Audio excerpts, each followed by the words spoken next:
Greetings, everybody. Paul here, or I should have been like, greetings, citizens. Paul here from We Have Issues, joined today by nobody, I guess. The usual gang, Huron. And this represents the first time we're doing the Saturday Bin Divin show on YouTube, hey? We only did the, I had to do it the third time. That was our motivation on Tuesday for new books this week. Well, on the third attempt on Facebook Live, I just made the switch over to last weekend too, and it was twice the past couple weekends. Yeah, There's glitchy. Yeah, we've had too many issues. Sound cutting out, having to do it over. Yeah, and then also, I think people can watch YouTube videos without being like having a YouTube account. Like, people seem to not want Facebook accounts. Yeah. It's just soccer moms and me that have Facebook accounts, I think. And the Russians trolling you. And and the fake accounts. Although that one lady did seem like she wanted to marry me. Did she say that she thought you were good looking? You're pretty cute. Yeah. Why didn't you message me? Yeah. Is that what she said? Did you get that message? Oh, she's two-timing. All right, but enough about me. Here's more about me. What's our first book today, Kyle? Our first book today is the source of many a jibe and joke amongst comic collectors. If you're a comic collector, you owe it to yourself to have this book in your collection, as far as I'm concerned. Just for bragging rights. And absolutely. just to say, who doesn't want or need a giant-sized man thing? Do you think when they were doing it, do you think they had some chuckles? Like, I don't know. Maybe. yeah. Who knows what 1974, what terms they were using back then? It's a great Mike Plug cover. It is, it's and fantastic. Plug, I believe. Somebody want to hold that? This is a particularly nice copy. It is. The square bounds from this era, as we've said many times, are notorious for just even showing up at the racks in poor condition. So this one is a very nice copy. There were binding issues. Anytime you have these square books, this book actually has quite a nice spine for these. I mean, it's varying degrees as to whether that will fold over on the cover or be right on the smack dab on the spine. I would think that those are probably rarer than not. It looks like a untouched giant-sized man thing when you really look closer at it. Yeah, nearly untouched. Yeah. Gently what? handled. You know what the toughest part Giant-sized man about thing. pre-recording these shows are? Normally there'd be a lot of comments that we could have. Yeah. And it's just because we're new to YouTube, it's going to take a while before we can go do live YouTube shows. I think you have to prove yourself. Well, I guess that's where we should throw in, if you want to see us live, is to like and subscribe to the We Have Issues YouTube channel. Like, subscribe, comment, and YouTube. So, cover Mike Plug, interior brand new original Man Thing story by Mike Plug and Steve Gerber, plus reprints by Steve Ditko and Jack Kirby. Wow, that's a good deal. $35 for that Cool. beauty. And this is in the book this week for which reason, Kieran? Well, to celebrate another giant-sized man thing that just showed up in the store earlier this week. The new Marvel Legends. Not that there weren't already giant-sized man things in this. Yeah, there's lots of giant-sized man things working here. This one is pretty specific to Werewolf by Night, which is cool. So it's not a re-release. It's a brand new figure with new tooling. Yeah, it's got new legs and new. Well, The legs and are feet they? are different. Yeah, no, I did some research and a new You- head on the man thing. You had a close look at that man thing? Yeah. Did you search man thing? Did you Google man Well, thing? I wanted to make sure that if there was going to be a new man thing, I wanted to be the first you want on a the piece block of to it. get it. Did you measure it? It's 8 inches. Millimeters or centimeters? Inches. That's the way we talk about these action figures. $59.99. All right. What do we Dealio. got? Next up, we're off that giant man thing, and we're on to Another gorgeous Bronze Age Marvel book. beautiful book. First appearance of Valkyrie. What's her horse name called? Silver? I think you're right. Pegasus? I don't think it's Pegasus. It might be not Silver Pegasus. No, it's Anywho, Wingy? All right, you're no help. All the way from 1973, and what a gorgeous copy from that time. So this is part of a collection of Bronze Age Defenders that came through the door a couple weeks ago. There's some gorgeous copies. I flipped through quite a few of them because I was rebagging some. Nice, gorgeous gloss on front and back covers. Nice white pages. Beautiful books. Probably Gerber again, I guess. Gerber and Sal Buscema on the interior, and that looks like a Buscema cover on the front. This character kind of popped for a brief period because of the MCU character. Yeah. But regardless of what's happening in movies or TV, she is a great character that's been around for decades. Yeah. Oh, absolutely. You know, when they're trying to find strong female characters to tell stories about, I don't know why they don't use her more often in current storytelling. Yeah, the early Defenders. The book gets pretty wacky. It ran for nearly, what was that? Was it 152 issues? Lots of iterations. It's a wacky book, but those first 20 or 30 or 40 are pretty solid reads. Yeah, $100 for that beauty.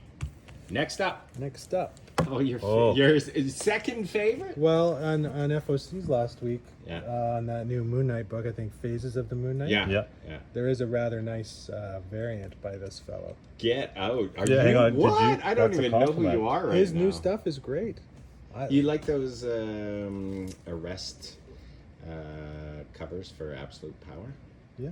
Yeah, I And like those. I he- just didn't think you would. What did he did another really great DC? I think he did a Batman cover for Detective or something within the last couple of years. I think so, yeah. He was doing some for DC. Anyway. Wow. But you don't like this period, and I do. No. No, it's terrible. I like this. Like, This I mean, is he's definitely going for the for McFarlane McFarlane esque and style at the Liefeld. time. But Liefeld and Stephen Platt were good friends at this time. Oh, were they? And even when Liefeld started Awesome Comics, he went to the studio and came out with books at He that was time. he's a young fella out of Toronto. Like he got plucked out of high school pretty much. Like he went to school with my brother. I think he was in my brother's grade actually. I guess I'm a bit baffled by his popularity, considering his output at this time was so minimal.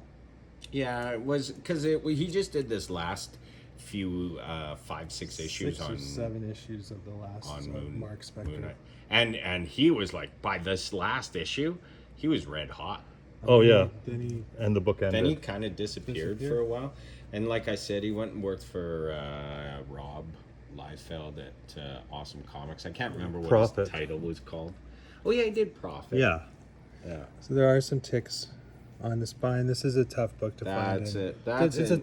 It's not an easy book to find in general. Period. No. Tougher to find in high grade. Yeah. I've started following him a couple years ago on Instagram because all he was doing was showing art and his art process and him drawing and sketches and stuff that he would do. So he's come into his own for sure in the last 30 years. I love this cover. It is a cool. That's probably the best cover out of that run. Yeah, easily. Yeah, for sure. The 2 issues before this, that Spider-Man cover is like a blatant McFarlane and Liefeld. Like he was a McFarlane Liefeld clone out of the Well, gates, but as was everybody trying but to be better at at that drawing time. feet than Liefeld. Much better. $25 is a steal right now on that book.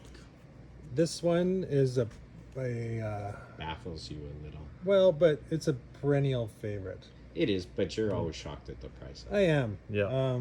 It's cool, but it's not his best work from this period. No, but I think it's also because it was used It's on the a video game. crossover appeal. Yeah. Yeah, and T-shirts. It was everywhere. It was. This image was used extensively. What was the video game called? Just Wolverine? It wasn't called Lazarus Project, the video game. No, it that was this just. I image think it was used. just Wolverine. Yeah. So Wolverine 27. This is Wolverine Volume 2 with the famous Jim Lee video game cover. This came first. Yes. Oh yeah. Yes, Yeah. and then it was used in the video game. Video games. Yeah, it was everywhere. Pretty nice. $30. There are a couple minor ticks on the spine. Don't seem to be color breaking. Well, There's no, I like can't tell in the bends. light whether that one is or No, not. it's- It might be It just might be, barely but though. barely. $30 for Those that. could be fixed easily. Oh, So here we go. You ready? This is going to be a bit of a slog for you here.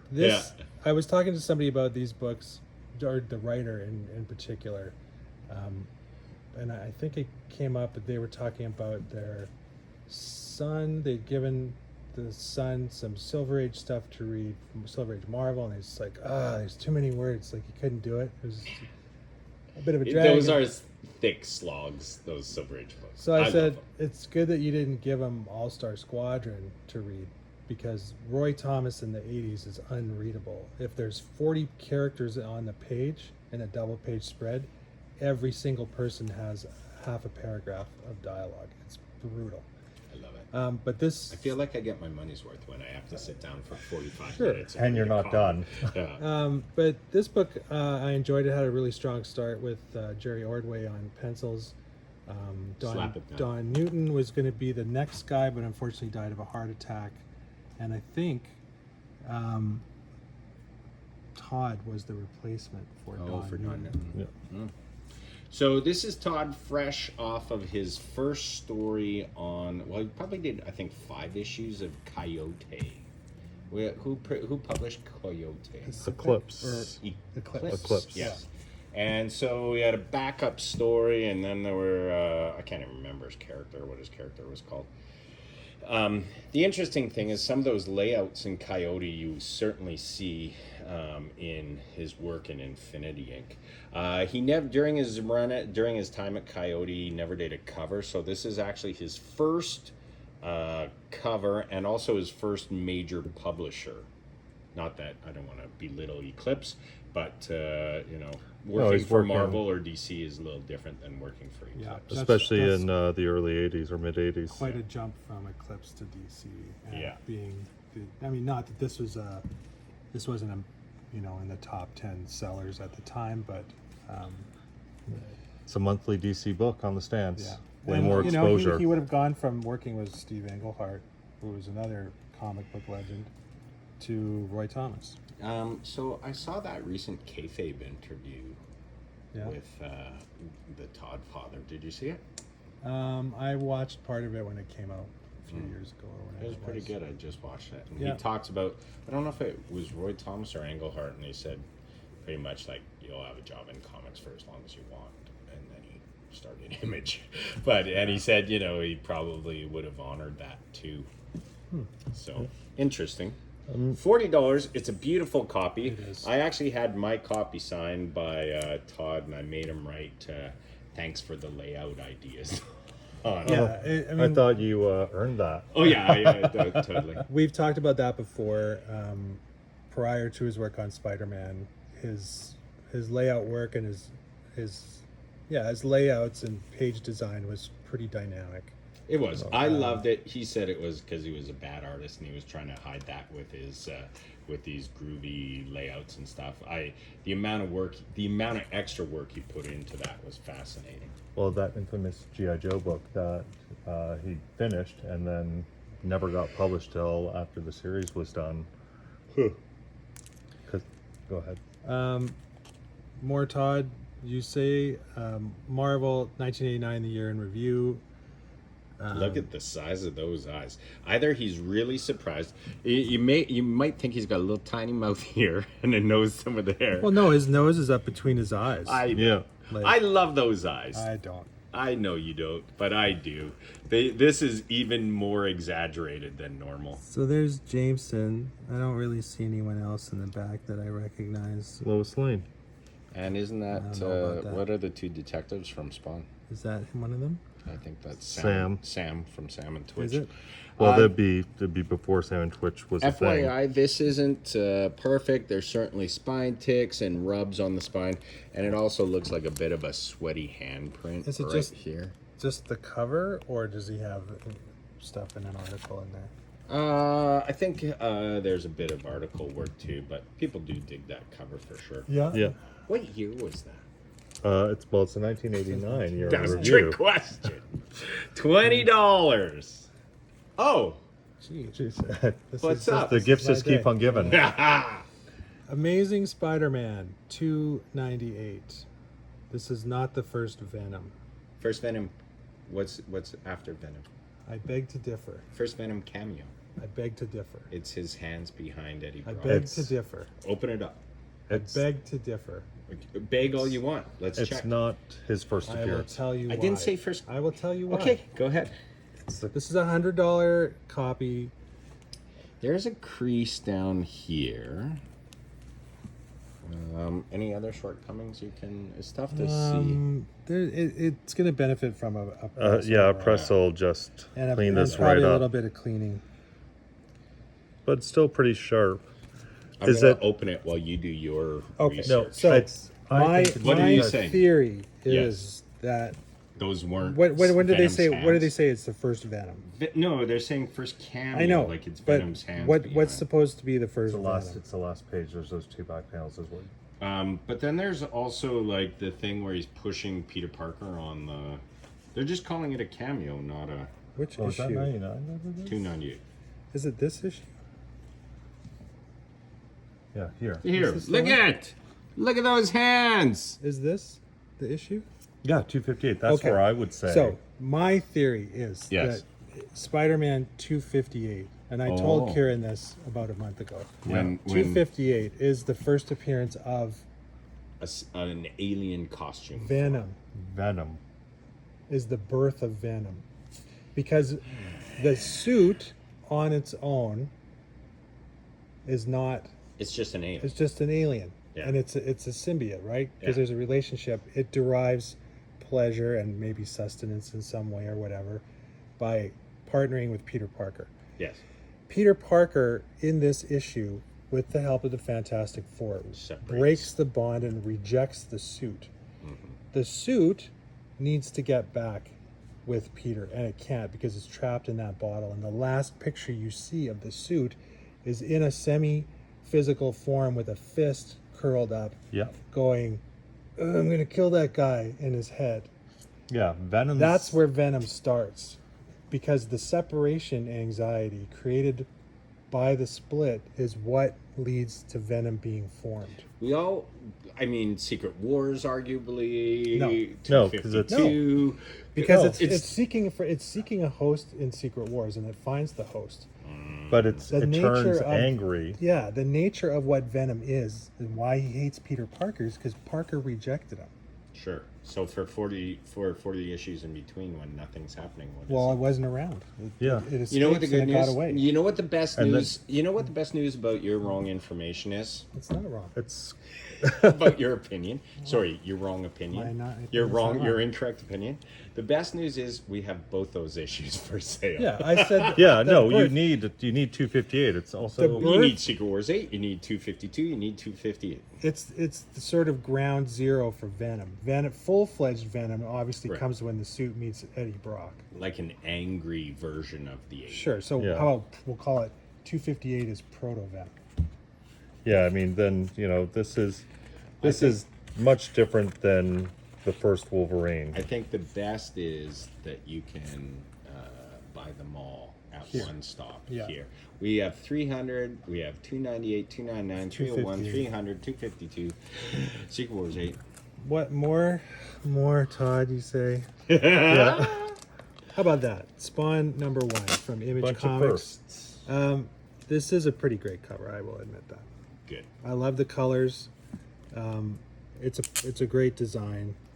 It is, and he'll be the first to say, just like the Batman cover, all this cape makes it less to draw. But you want to know why this cover's so good?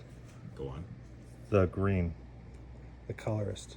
Stacy. Yeah. Ken Ken Stacy. Stacy. That's why. Okay. That's why it looks as good as it does. For any of you who are unfamiliar with Ken Stacy, Google Ken Stacy Marvel Fanfare. He did some wicked 2-part Iron Man versus Doc Ock story. There's a Alpha Flight cover. There's a later Iron Man story that he did.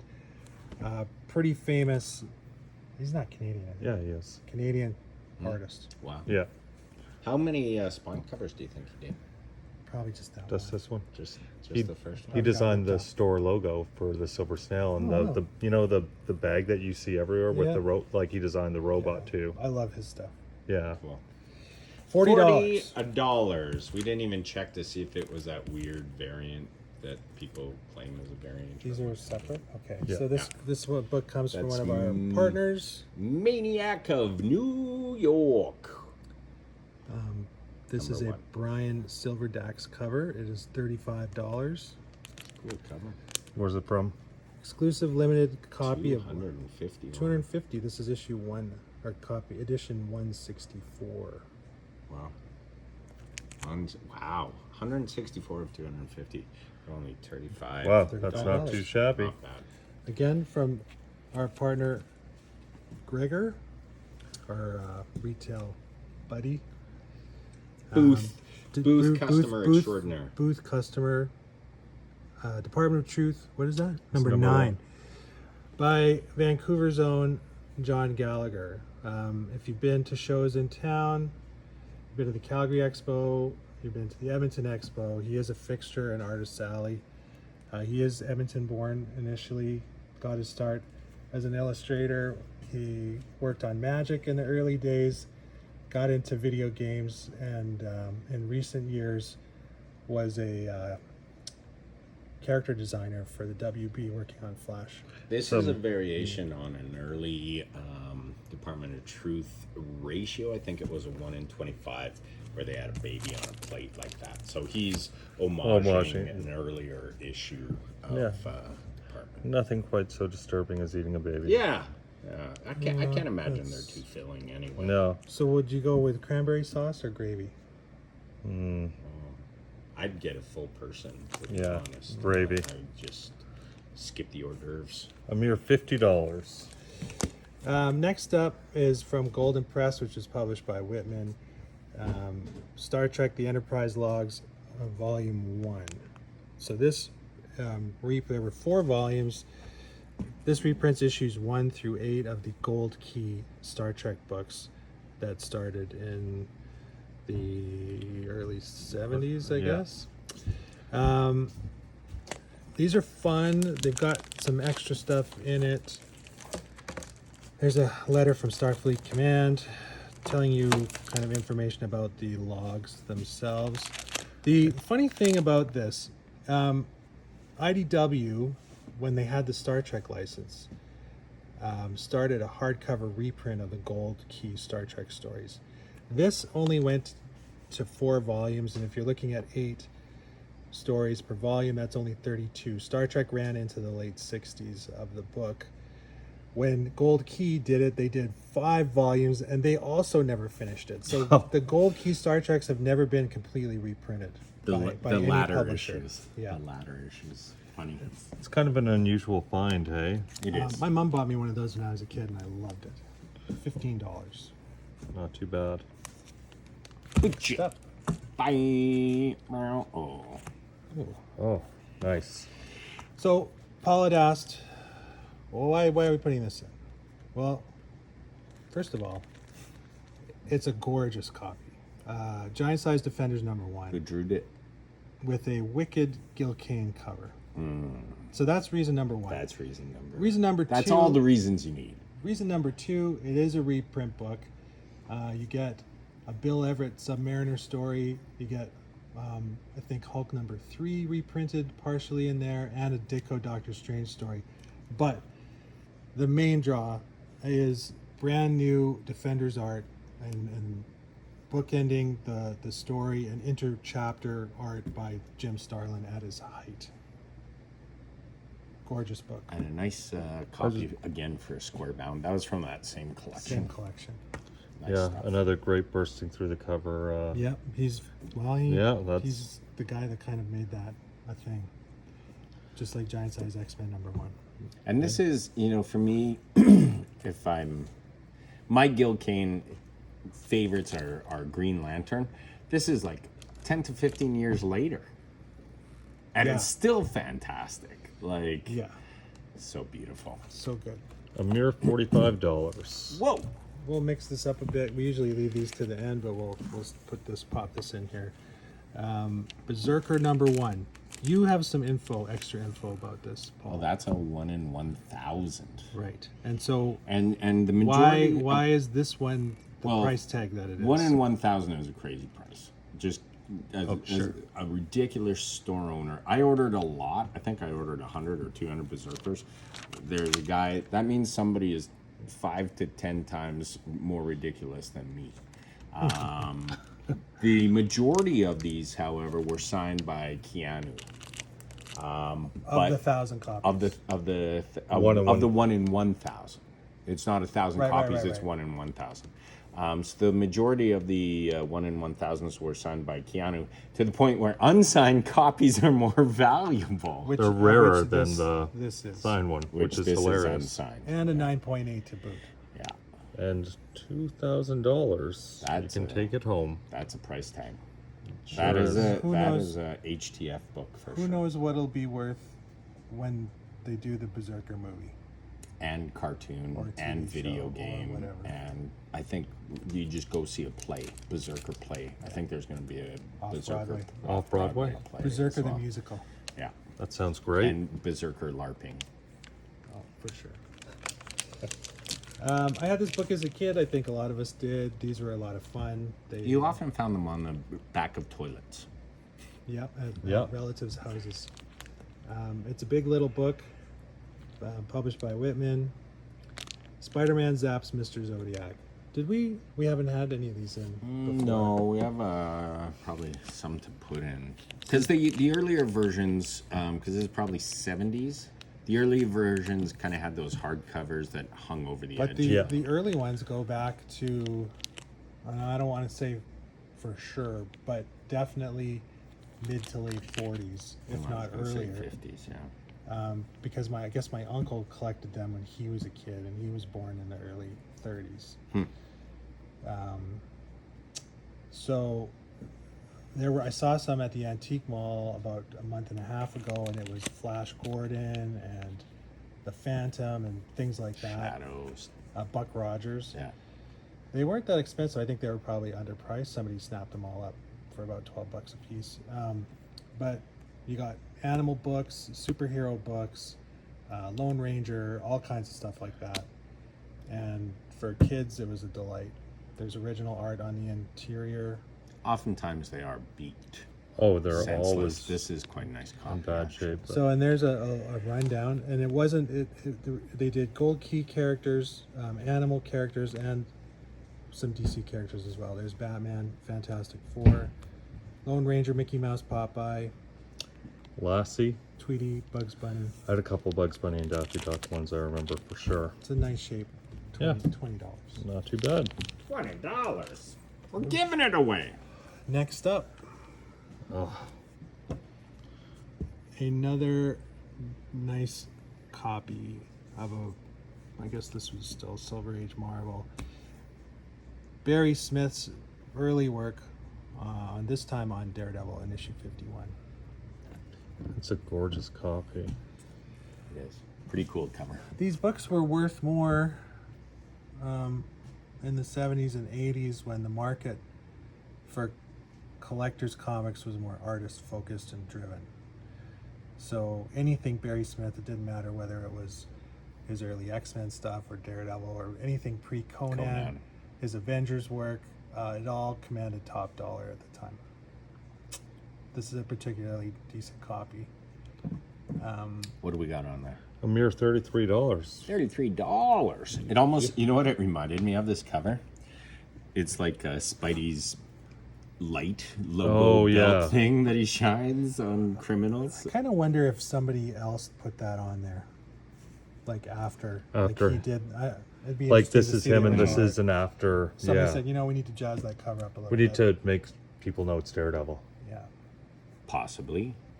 $33 only. This is absurd, this one. Yeah, it's Marvel absurd actually. It's one of those this is mid-90s Marvel when they were doing some of their work with video game companies. They did the Ren and Stimpy. Oh, Ren and Stimpy Later was yeah. under the absurd. This is when they were experimenting with different different brands. Were there any other, can you think of any other titles under the Marvel Absurd banner? Or Absurdity? I think Earthworm Jim was, I think it was the first one. and then they were trying to pull yeah, others then they're into it, pulling and others then- into it, and then it didn't last very long. If you haven't guessed already, this is the first issue, frantic first issue of Earthworm Jim. which was quite a popular video game in its day. I It can't. still is a popular video game now by today's standards. So you know that hardcover? That has nothing to do with this Yes. storytelling. Is this reprinted in that? No, I don't think so. Yeah, I think that's it's brand a new. standalone, Yeah, brand new storytelling. Yeah. I don't know if these were ever reprinted actually. I can't say I've ever seen that book before. It's pretty. No, I don't think there was a ton of them around. Who did the cover art? Do you know? No, I'm not sure actually. Someone Let's didn't find do his out. homework. Earthworm Jim. did himself. Let's find out. I did enjoy the video game, and it certainly has had a cult following. Was, was the toy line out Yeah, of the there was- video game? Yeah. Yeah, Really? the video game came first. Oh, there we go. Carlos Garza. No, Barry Crane. But look at all the There's- anchors. This is crazy. So Al Williamson from EC fame and Marvel Star Wars and the Star Wars newspaper strips. Carlos Grazon, who is his lifelong collaborator and inker. Sam De La Rosa. Val Mayrick, who was the death knell of Bronze Age books at Marvel in the 70s. I'm not sure about these other two guys, but Written by pretty Dan crazy. Slott. And Dan Slott, early. Yeah, early Dan Slott. Crazy. Awesome. That's a pretty cool book. Yeah. You really don't see that book. No, well, It could benefit from a press. yeah, a press will just, it'll clean it up right Tune away. that right up. Just right there. Could And use a on little bit. On the back, there's quite Hey, you know what reminded me Oh yeah, when that'll you talked press right about out. inkers just now? Yeah. Once again, sorry, going back to that Todd $120 for that book. McFarlane interview with Kayfabe Yeah. was how he said he inked pages for Batman Dark Knight Returns. I don't know about that. You'll have to watch the interview. It's actually pretty interesting. I know So he talks about inking cans of pork and beans and brick walls and stuff like that. And how did it Klaus, how did it come to happen? well, Klaus Janson had just hired this kid that McFarlane was friends with, and even in the thing he says he'd only been hired for like 7 days, and he was just a kid. And McFarlane's over at this guy's apartment. They're hanging out, and it's like knock, knock, knock, and there's Klaus at the door with the pages, and he's like, "You got to ink these backgrounds." Wow. And so McFarlane's sitting there, and he hadn't done any inking work up to that point. He just inked some of the backgrounds. So he talks about the issue and the particular panels too. interesting. Yeah, you'll have to check it out. It's interesting. With the recent X-Men 97 Rogue Gambit madness, it's shocking that this book wasn't, but probably because it's a store exclusive. Not everybody has access to it. But a pretty great Kari Andrews cover nonetheless, hey? Yeah, unknown really comics nice. exclusive. I'm not sure why he's drawing like Todd McFarlane on this cover. No, it doesn't make sense, but it's pretty good. It is a good Well, cover. maybe it's 'cause Also, of Spider-Man. I'm not really sure why Spider-Man's on there either. I think Kari Andrews needs just to pick a style. Yeah, I it's okay to change it up. Frank Well, Miller did many times. Not as many times as this guy. Oh, all right. Yeah, it's not bad for $30. Yeah, what's on the background there? I'm trying to figure out what it says. It looks like 90s, 90s, 90s. So That's why Spider-Man's in that's it. why Because Spider- he's yeah, in that's every why Spider. Wolverine's Wolverine, there. Ah, Jubilee. that's funny. That's funny. That's And funny. the dinosaur for Jurassic Park. Oh, so good. I love it. Why is it in there? Yeah. Because I think it's a silent. I think that's a character they haven't used in a long time. That they'll probably reincorporate, and possibly even in the upcoming X-Men 97 season 2. I know it's never in the back issue bins when you're going through to look. Yeah. First appearance of Hope Summers. X-Men issue 205, chapter 5, the Messiah Complex. It was after there were no more mutants, after Scarlet Witch said no more mutants, and then she was the first new mutant after that, Yeah. which gave the whole hope that there would be more mutants in the future, and then that's pretty much been erased. Well, I was never a fan of the crossovers that DC or Marvel did because the crossover issues never really contributed all that much to the story. Right. And this, the Messiah Complex, for me was the first time that they did a crossover that was actually good.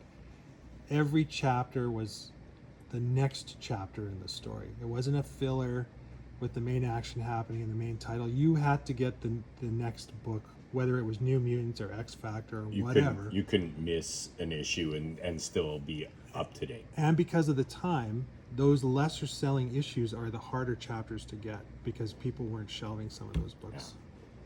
So this one, I do think this is a bit of a cheap spec, is why I'm throwing it out there. That's what do cool. we got? Yeah, 20 20 bucks on bucks. it? That's pretty cheap spec. It's a hard book to find regardless, but I think for the price, that's a pretty good lottery scratcher. It's a good looking copy too. Yeah, it's in Whether really nice she shape. appears in upcoming comic projects or whether she'll be X-Men 97 Season 2 since we are being thrust into the future. Oh, I think you're right with X-Men 97. Speaking of X-Men 97, what do we have here? It's the first full, The true actual first appearance. of Gambit. 266 once again is commanding a lot of attention. This is a ridiculously cheap book for $75. That's pretty much the cost of grading, and this is a newsstand copy. Man, And I'm not really sure why it's only graded as a 7.5. It's got pretty sharp yeah, there's a bit there's of a a couple dings there. It's a little bit of a split. ding on the spine. It's yeah. not a split, but it's a, and there's actually a little bit of a tear on the spine there. But Looks great. Well, it is the first Gambit. Art Adams all the way through, which is unusual. Yeah. Solid Beautiful book. Art Adams. Yeah, this is truly, he's called Gambit, he's in costumes, he's on talks. multiple He pages, yeah. he talks, Talks. people talk to him, he uses his powers, there's no dispute, we've said it many times, but people still like, you know, the Sure. 266. He's Buy on the what- cover. at Buy whatever you 260. like, He's on it, but it's $75. First appearance of Gambit is a great, great deal. what kind of a deal is that? It's a steal of a deal. I've been waiting to use it. This is a bit of an undercurrent in the past Yeah, few I think this is shows. our last one. Oh, that's too bad. Oh. It is. Plop number 3. Why plop, you ask? This My one favorite doesn't is have still a story on my it. favorite is still last week's Nostradamus. Oh, that was great. Oh, I like the Arteries. Yeah. Gross. This one doesn't have that same. No, but it's got the Basil Wolverton sort of disgustingness of the character. Yeah. The Let's feet. pop that open and see if Plop, plop, plop. See what's on the back. And Plop. the craziest thing in all the last few 3 or 4 we've done is their condition. And it's a who's who of Oh, interior contributors. of interior. Oh, See, this is Oh, why yeah. these early Yeah. plops are great because whatever the cover, you get the whole character here. yeah. It's too bad he doesn't have a name, or she, or they. Plop. It's, It's plop, is it's his name. plop. There's Basil Wolverton. There's his signature. I thought you meant he was one of the guys. Who's in the interior? Sergio. Sergio, definitely. always Sergio. Bill Drought, who's pretty famous draftsman from the time, or especially on the DC War books. Some more Sergio. Oh, look at that. Oh, Alfredo Alcala. man, This is Cain and Abel in crazy. it too. Mm-hmm. Oh yeah. Who does the last story here? Another Alcala. 2 Alcalas. That's crazy. And how much? For $10. $10. Yeah. Yeah. They're great. They are. I great. love them. Yeah, this is the gem of the show for sure. Oh, can't get enough of them, can you? No. Well, seemingly no. I'd never seen this book before, and I was okay with that. You've never seen that before? No, It's actually a pretty hard book to find. I would think it's pretty hard, just because any books from this time featuring this character you never see anywhere. You don't see any of the independent books from the 80s anywhere. You don't see a lot of Flaming Carrot. I bought it when it was coming out. Me too. It was a good. It was like, what was the Milkman, the angry Milkman dude? Reed Fleming. Reed Fleming. It's that era of books. Yeah, You know, which was great. It was fun. You know, I'm not gonna lie. I bought this book when I came out, and you know what I learned today? Is who did the cover. You didn't know it? I never noticed. It didn't matter to me. I Oh, was like, oh my crazy. god, it's got Ninja Turtles in it. Oh man. Todd McFarlane's probably first. Oh, it's got to be his Independent? first. No, Only? Coyote. First. First TMNT. TMNT cover. Yeah. Oh, you do that's- Cover other- with cover featuring No, the no. TMNT. Did he ever do any other TMNT? No, because this covers? is still when Mirage is going. He didn't do. He wasn't just doing anything with them. That's why it just kind of blew me away when I saw that. I was like, I had no idea. $45 is kind of a funny price on that.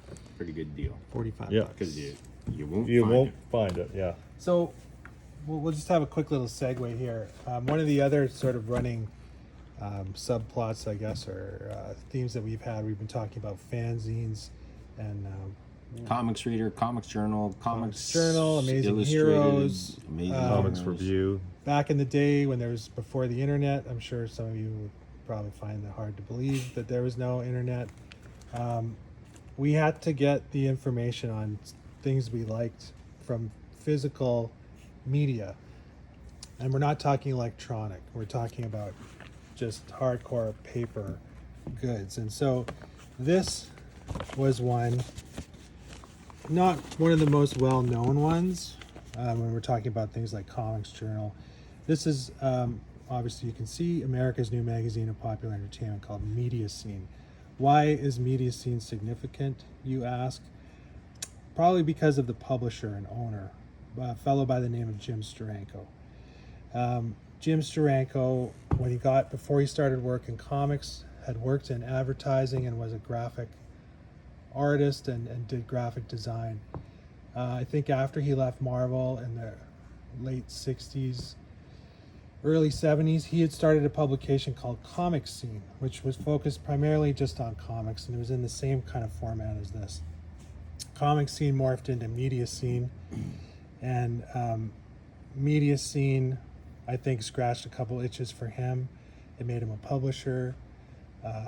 He could flex his muscles as a graphic designer, and he got to flog his own merchandise. This was published by a company called Super Graphics, which he owned and published a lot of his own stuff through. But look at this lineup. Gil Kane, Richard Corbin, they have an article. This relates to these two in this project that they were working on. Bernie Wrightson. There's mad Jack art by Jack Davis. Davis. There's an interview with Walter Gibson, the guy who created The Shadow in the 30s. And you get a beautiful... Was this the first one? No, this Just is issue... just a regular. Look at all that talent. So What- this is issue 16, What year are we talking? 1975. Oh my god. So this here's is the back amazing. issues of Oh, Comic it is. Scene. Yeah. So issue 1 was Comic Scene. Issue 16 has changed to Media Media Scene. And it changed from comics to pop culture media. So there's a movie review here. There's ads for Barry Windsor Smith portfolios. Bring this page over. You got to see that. And it's also beautiful reproduction. Yeah, it's amazing. Now there's a thing coming up here. So this isn't really, there's a kind of snippets of dialogue or interview with Gil Kane and Richard Corbin on this graphic novel that they were working on at the time called The Flame Horse. But the star of this whole thing really, and this is why I didn't want you to look at it before, is this wicked 2-page Holy cow. semi-colored Gil Kane pinup poster. You often got these in Media Scene. Like Wow. almost, suitable for hanging. Like, up. Oh, yeah, there's this Gil is- Kane's spaceship, say Paul. Oh, Yeah, that's yeah. totally. This really looks like the Warlord. Yeah. Like with that necklace. Although that necklace, again, he used that necklace on Power of the Atom. Oh, He wow. had that- everybody. Everything. So, there's ads for all kinds of things. The Oh, the Frank Valentine's Zappa. Frazetta books and posters. This is an article on The Shadow here. Oh, look at that great Stranko piece. Things like that. And then, and this second part, it's got Wrightson. an interview with Wrightson, which is great, with some Oh. beautiful black and white art reproduced. And then the important thing is, as we've talked many times before, Treasury. This is Oh, is this how what's you, coming out? Yeah, this is what's coming out. So you find out what's coming out in the next couple months to keep your eyes peeled on Oh, yeah. the newsstands. There's an early Punisher appearance. Yeah, there's no direct market at this time. No direct so, market. Crazy. That hadn't been released yet. well, over here they should recall. Yeah, see, comics. this is where Oh. he would sell this. He can still get these if you see him at a show, and you Hmm. can get one of these volumes too. But this is his own stuff, published by Super Graphics. But see, something like this is a treasury size, those big oversized, like that Muhammad Ali Superman one that came out. That wouldn't be at a grocery store, or You'd have to that would get- probably be at the Bay Well, no, you get them at No. the newsstand. or a newsstand. Newsstand. I think I picked up one or two at the Bay when I was a kid. You know the one before this Yeah. that has them all kind of jumping in the air, kind of Yeah. flying at you. I saw that at Christmas time at Tony's Drugs, which was in my neighborhood.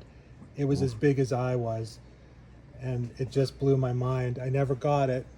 But it was my also folks such- didn't get it for me, but It seems odd that Holy. a local druggist pharmacy would have it Oh, but they because had a because huge- compared to a comic at that time, you're Sure. 6 times as But- much. they had a huge rack that ran all the way back Oh. against the wall that was covered with magazines and newspapers and comics too. So Oh yeah, no, I remember that in my drugstore. There was just comics everywhere. the one thing I did want to finish off about this is Media Scene then morphed again. John Ritter? Who is that? No, I'm not sure. I'm who looking that is. upside down. Media Scene morphed into another publication called Preview, which Oh yeah. focused on pop culture again, mostly movies, but quickly morphed into kind of a softcore porn magazine. Every cover after a while had a picture of one of the new starlets scantily clad, and tons of ads for like skin books and arty skin books and softcore kind of stuff, which was great for a 13 or 14-year-old at the time. Didn't have to go to the train tracks. Yeah, you didn't Didn't have to go looking in the have to bushes. go on the walks for in Ditch. the forest. Yeah. Next up, Miracle Man, #1. Great series. I love this series. I love every aspect of this series. I love when this series suddenly became a super hardcore, aggressive, like Yep. what's going on, what just happened in this person's life that it became this. So Alan Moore wrote the first issues? How many? 11, 10 or 11, and then Neil Gaiman. And then Neil Gaiman and Yeah. John Toddleben. Yeah, it's one of those independent darlings of the 80s. Yeah. Well, And impossible to find. the early 80s was a special time as a comic buyer because the comic book racks were, I would say, evenly distributed between superhero and independent books. You could buy a black and white or a horror-based anthology. You could buy an adventure book, which was an independent book. You could buy a black and white turtle book. Black and white turtle books, sci-fi books, all kinds, Western books, war books, along with your Spider-Man, Batman, and Justice League and Fantastic Four at the same time. It was a great time to buy comics. And an affordable time, 75 75 cents. cents. That's This not is- what we're charging for This this is one. quite though. a nice copy. What- There's a slight rub there. What issue did Gaiman take over? 16? 18? Something like that there? Something like that. I Yeah. want to say it was even earlier than that, It but took a pretty dark turn, yeah, but it was great. yeah, it's a great series. Well, gorgeous art. And hard to find these days, even because the collections went through so many different rights holders. I don't know if it's Well, there was one time when I was in San Diego and I bought a figure two pack, and it was Spawn and Miracle Man. Man of Miracles. It was a, No, it was Miracle Man. It was a San Diego Comic Con exclusive 2-pack. Later, he did Man of Miracles separately, but at San Diego, he got in trouble for it. I think he got just added to the lawsuit. yeah. But it was Miracle Man. $25 fantastic. for that beauty. Oh, speaking of beauty, Yeah, this is a little, I would say, if you're not familiar with Captain Carrot, it's a little known miniseries. It's also, It's the last published Captain Carrot story, except for, I guess, that recent stuff, which I don't really count. and I would also say, rarely seen. Yeah. yeah. This Which was, is why it does command a price. Prices on this, like when we were looking at prices, they were $30 to $40 US for sets. Yeah, which was Kind astounding. of shocked me. This is a complete set of Captain Carrot and his amazing zoo crew in There's Oz, three. the Oz Wonderland War trilogy. So you get issue 1, issue 2, and issue 3. I was buying these off the rack when they were coming out. Oh, they were me pretty too. expensive.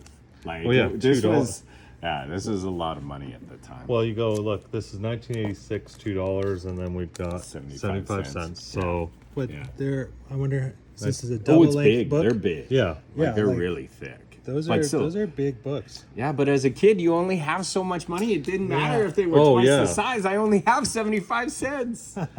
oh yeah. And speaking of dense reads, have you revisited these recently? I have never There read is it. so much dialogue in these books. It's pretty crazy. It's a particularly nice set for $30. $30.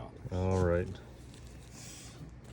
This, Paul would be happy if these came back. I Tomorrow he would buy every single one. I think I would too. Wouldn't Probably- you? I would too. Yeah. this got me through many a long car ride to visit relatives. And every time we stopped for fuel, I was able to swindle my folks into getting me 2 or 3 of them.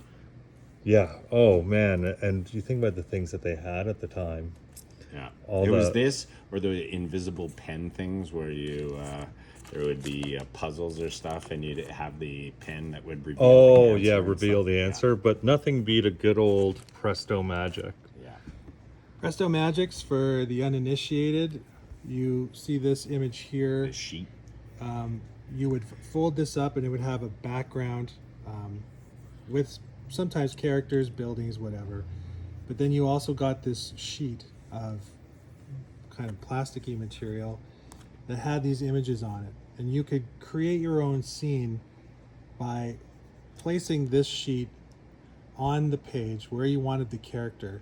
There was It's like a transfer. sort of like Yeah, it's almost a like transfer. a vellum sheet that went over top, and then you, with a pencil, You'd have to color it all in to transfer it. to transfer it to make it stick to the paper. Yeah. And there were sound effects. Sometimes there was dialogue. Biff. Oh, yeah. Cows. Yeah. They were great. Superheroes. I have predominantly DC and Marvel Presto Magics from when I was a kid, but they had science fiction ones. I think they had westerns. Yeah. Mine were most, I would say 90% superheroes. I think there was probably turtle ones later.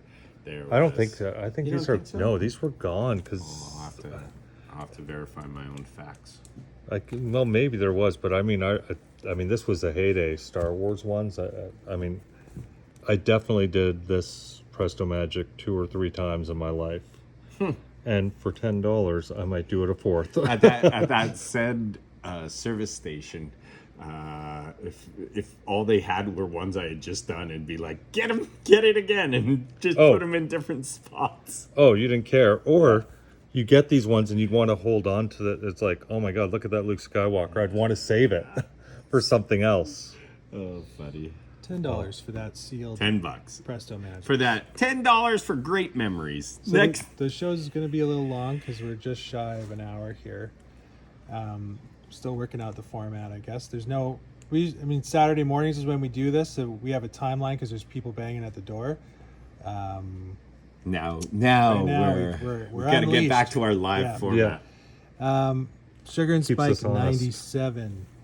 I put it in because it's a nudity issue. Well, it kind of reminds me of that copper. It's kind of tone. like that copper tone thing. This has got to be like near the end of the run. Oh yeah, 97. Didn't it go to like I 102 don't know, or I'm just something like looking that? right now. We did have that Sugar and Spike #1 in a couple months ago, remember?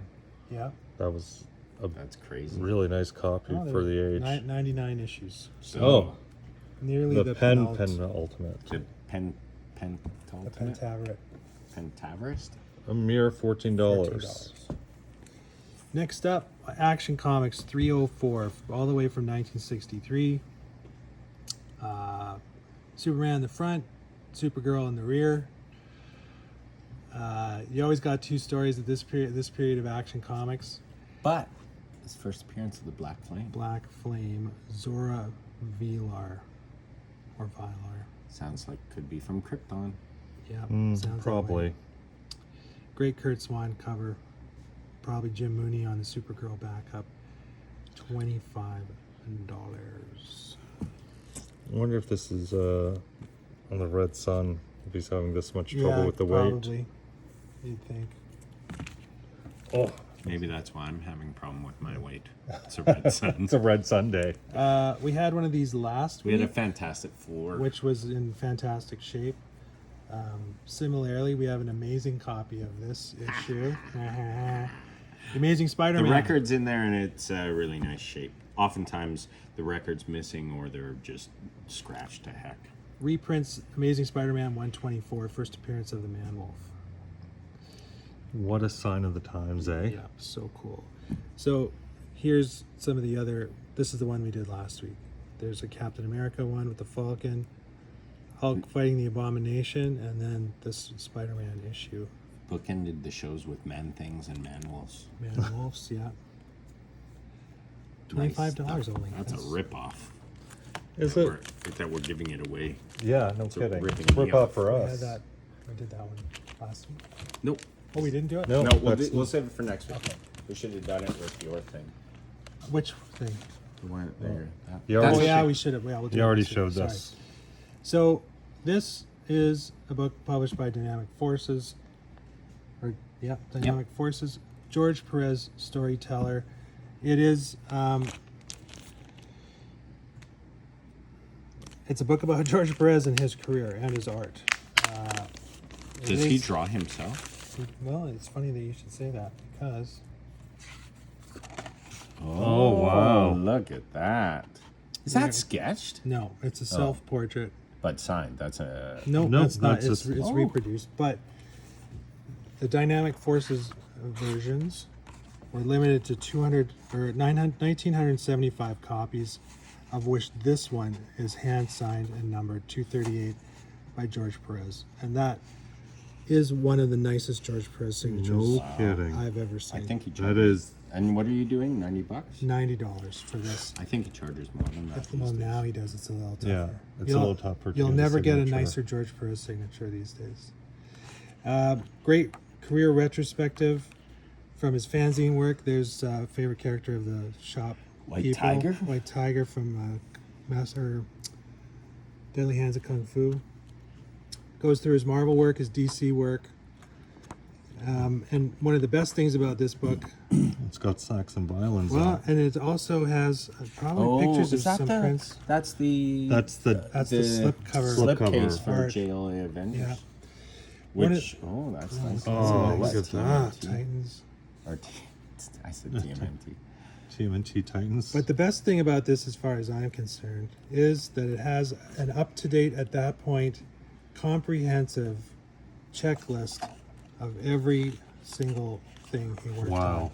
Very cool. So when's it up to date until? on. Well, this book was published in Oh, it's not a George Perez Moondragon I just saw. 2006. The crazy thing is, it's $90 is a good price without the signature. Yeah, no kidding. I'm just looking. I'm Clearly, I didn't price that one. Yeah. Oh, look, it's got his stuff from the unpublished JLA Avengers. Like, look We've at that. featured that on copies of Amazing Heroes that we've had in the show What is that, before. Kang? And who is that? Is he called the Time Master or Yeah. something like that? Anyway, What a $90. $90. You're giving this away. Yeah. Yeah. It's a steal of a deal. Actually, there was CrossGen there too. Yeah. Yeah, it Oh, goes That's into all his where I costume got stuff. my. That's where I met George Perez. Was in San Diego at the CrossGen booth. Well, that's what I was saying, 'cause it's got everything. It's got like Saxon violins that. Yeah. Oh yeah, look, jeez, $90. Yeah, this is the steal of the show, people. That is. More Todd Father, you say? Done. Done. 241, Conan. That is a Hey, hard this to find book is just ridiculous. It just keeps going. You were and pretty. going and You were going. pretty surprised. That's VF crazy. copies when we looked, very fine copies when we looked it up, were 75 US. 75 US. Yeah, and we put Jeez. 75 Canadian on 75 this. Canadian. There's a spine tick. There's some small spine ticks. color breaking? Yeah, a couple of them are. But But that's why This it's a is- DF. this is a tough period of Conan to find books in nice shape. Past 220, 230, the stuff in the 240s to the 270s, pretty difficult to find in decent shape. Oh, low print ones. So they Paper weren't qual- selling a lot. Paper either. quality went down. It was a lot thinner, so tougher to keep the books in decent shape. This is a McFarlane book you own. I'm I do positive. because I have a complete run of Conan, unfortunately. It's unfortunate that you have a complete run of Conan, or that. Because of that book. Oh my god. I'm just kidding. Well, you could sell your copy. It's probably I nicer could. than this. So, what should we finish off with? This or this? Well, Let's finish with that. This? Yeah. Okay. I think that's. this yeah. is interesting, this one. This one, again, is from one of our community booth owners. TMNT, the last run of #1 from IDW in 2020. So I think this is also the 1 in 10, if I'm not mistaken.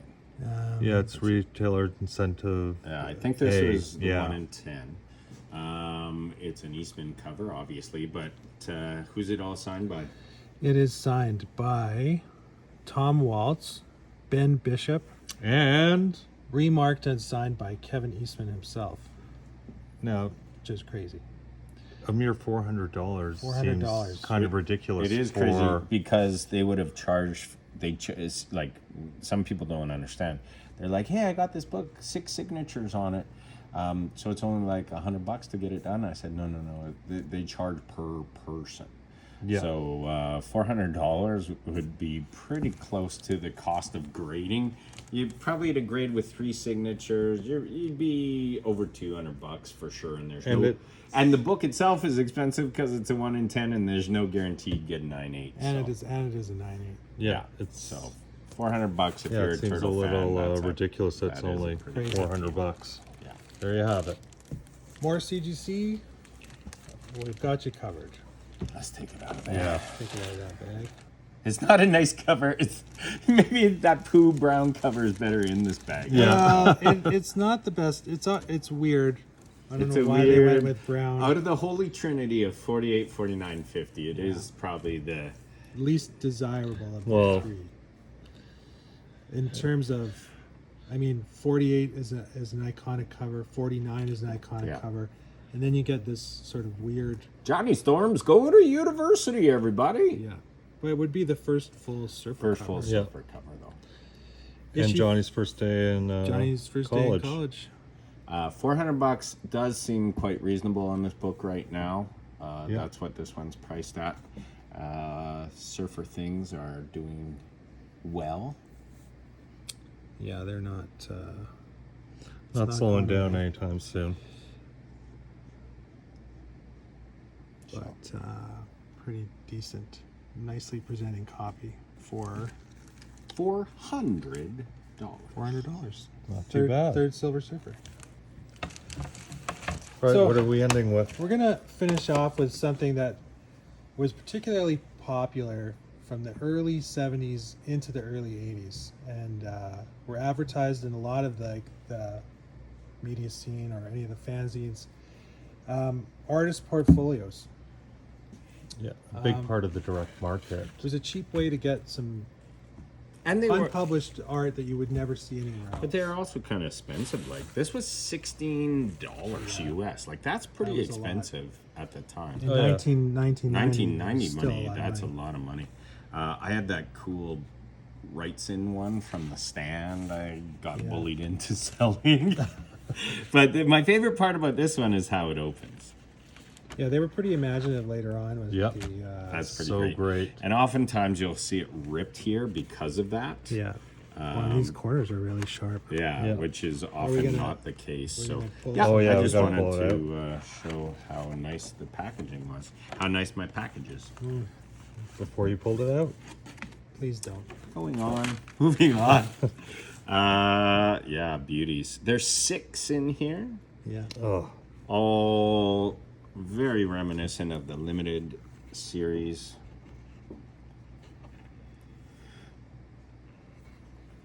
Do you think these were intended to be covers possibly for the limited Yeah, series? maybe they were going to do a second series. Because this is Mike's Zick Portfolio 1. There is a Portfolio 2 that came, I think, 4 or 5 years But didn't the after. Yeah. Portfolio 2 have some of the covers? Yeah, it had the That poster? the poster. Oh, that poster was wicked. He's not a guy you want to run into, I think, if you're on Mike the Sack? wrong... He's a no, nice guy. the Punisher. Frank Castle, yeah. if you're on the wrong end of the law. Jeez, look I've at seen, these, these though. have sold. So when I was looking up the price on this, we have this priced at $75. Just individual ones have sold between 20 and 25 Oh, I believe US just for like one of these. Here's his classic. I think people signature, may Oh, not yeah. have realized it was part of a portfolio. This was used somewhere else. I Maybe think the that magazine? one's been used. Punisher Yeah. magazine, maybe? Possibly, yeah. What a great cover. Yeah, just they're all... Oof. Bad day for those dudes. I think they were zombies. Well, they would be They now. would This be. guy's got an Excedrin headache. Did you write that on that Hulk book? Oh, man. All right, everybody. So thank you very much for tuning in to our bin diving show, claim show. Our first one, officially first one that we recorded for YouTube. We do a show on Tuesday. We do a show on Saturday. Tuesday is the books that are coming out that coming week. $75 for that portfolio, we didn't say. And I did say it. Oh, you did? Yeah. Sorry, I wasn't And then, fair. And then Saturdays we do this Buy It Now or Bin Diving show where we have comics, magazines, sometimes toys, sometimes just cool. Just some cool oddities. So, in order for us to do it live, though, again, like and subscribe to the We Have Issues YouTube channel so we can get this going live on a Saturday morning. Yeah, and typically the shows are... Usually they're a little more interactive with customers. Yeah, that is a... It's a bummer. It's a We always enjoy people's comments. definitely one of the funner aspects of it for us, aside from presenting the goodies each week.